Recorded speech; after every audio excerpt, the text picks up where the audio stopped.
আমার সোনার বাংলায় বৈষম্যের ঠাঁই নাই, এই স্লোগানকেই সামনে রেখে জুলাই আগস্টে স্বাধীন হয়েছে বাংলাদেশ। তবে জুলাই আন্দোলনের যারা আহত হয়েছিল তারা এখনো কেন রাস্তায়? তাদের সুচিকিৎসার দাবিতে তারা এখন অবস্থান করছেন প্রধান উপদেষ্টার ১ নম্বর গেটে। চলুন দেখে আসি আহতদের।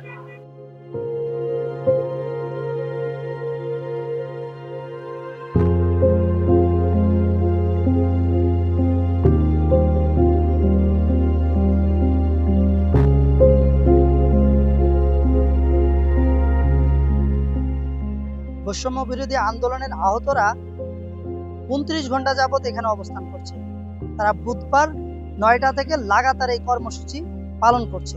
চলুন কথা বলে আসি জুলাই আগস্টের আহতদের সাথে এবং জেনে আসি তাদের দাবিগুলো।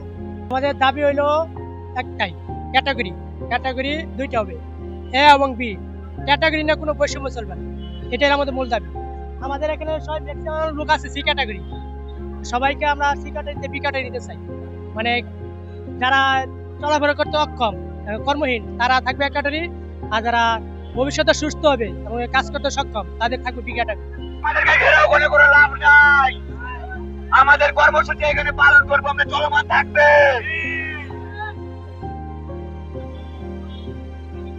আমাদের এখানে দেখতে পাচ্ছেন আমরা লোক সংখ্যা কম, যদিও এখানে ৪০ জন থাকে, সেটা ৪০,০০০-এর সমান। আমার নাম হচ্ছে প্রিন্স পলাশ, আমি রংপুর থেকে আসছি। ইতিমধ্যে আপনাকে আমি বলে রাখি যে কিছুক্ষণ আগে আমাদেরকে একটা হত্যার চেষ্টা করা হয়েছিল আহতদেরকে। আমাদের উপর দিয়ে অ্যাম্বুলেন্স চালার পাশাপাশি পুলিশরা বাঁশি বাজাইতেছিল এবং হাতে লাঠি নিয়েছিল, শুধু চার্জ করতে পারেনি। আরেকটা কথা বলে রাখি, এখন তারা এই কয়টা পুলিশ দিয়ে পারেনি দেখি। দেখেন, আপনি ক্যামেরা ঘুরে দিয়ে দেখলে পাবেন। ক্যামেরা একটু দেখেন ভাই, প্লিজ ভাই, সাংবাদিক ভাই একটু দেখেন ভাইয়া, পুলিশ দিয়ে এখানে মোতায়েন করছে ভাইয়া। আমাদেরকে যদি এখানে গুলি করে ক্রস ফায়ার করে যদি মারিও ফেলে, তাও এখান থেকে আমাদেরকে উঠাইতে পারবে না। আমি বাসার মধ্যে বলে আসছি, হয়তো লাশ হয়ে ফিরবো, নয়তো প্রতিটা মানুষের মুখে হাসি ফুটায় ফিরবো। দুইটা ক্যাটাগরি হবে, এ এবং বি। দুইটা ক্যাটাগরি হবে, যারা এতে থাকবে যারা অঙ্গহানি হয়েছে বা হাত হারাইছে বা পা হারাইছে, যেমন আমি একটা পা হারাইছি এবং একটা বাম হাতের 3টা আঙ্গুলের আমার সমস্যা। এখন আমাকে যদি বিতে রাখে তাহলে তো হচ্ছে না, আমাকে রাখতে হবে এ, বা যে আমার মতো আরো অনেকজন অঙ্গহানি আছে তাদেরকেও এতে রাখতে হবে। আর বিটা চাওয়া হচ্ছে যারা আন্দোলনের ছড়াগুলি খাইছিল বা চিকিৎসার মাধ্যমে এখনো আছে, তাদেরকে বিতে রাখতে হবে।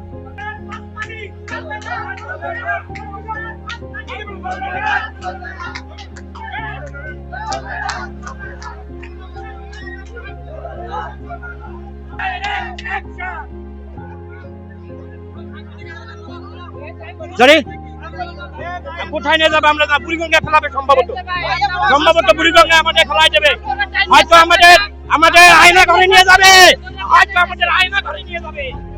এই সরকার নিশ্চয় একটা আয়না ঘর সৃষ্টি করেছে। এই আয়না ঘরে ভবন থেকে কোনো আমলিকের দালাল দেয় নাই, স্বৈরাচারী পর্যন্ত প্রধান উপদেষ্টা এখানে আছে, যারা আমলিকের দালাল তারা ষড়যন্ত্র আমাদেরকে আজকে এই গাড়িতে উঠাইছে। ওরা জানে না আমরা ২৪-এর যোদ্ধা, আমরা সবাই কিন্তু একটু আহত। আমাদেরকে ওরা যেভাবে দুর্নীতি করে আমাদেরকে গাড়িতে উঠাইছে, অনেক ভাইয়ের অসুবিধা হয়ে গেছে। আপনারা যেখান থেকে পারেন সবাই আমাদের সাথে যোগাযোগ করার চেষ্টা করেন। জুলাই আন্দোলনে আহতরা যে দাবির জন্য প্রধান উপদেষ্টার কার্যালয়ের ১ নম্বর গেটে অবস্থান করছিল, তাদেরকে নিরাপত্তা কর্মীরা বাসে করে নিরাপদ স্থানে নিয়ে যাচ্ছে, এমনটাই এখানে ছিল। ইসলাম কবির, প্রাইস নিউজ, ঢাকা।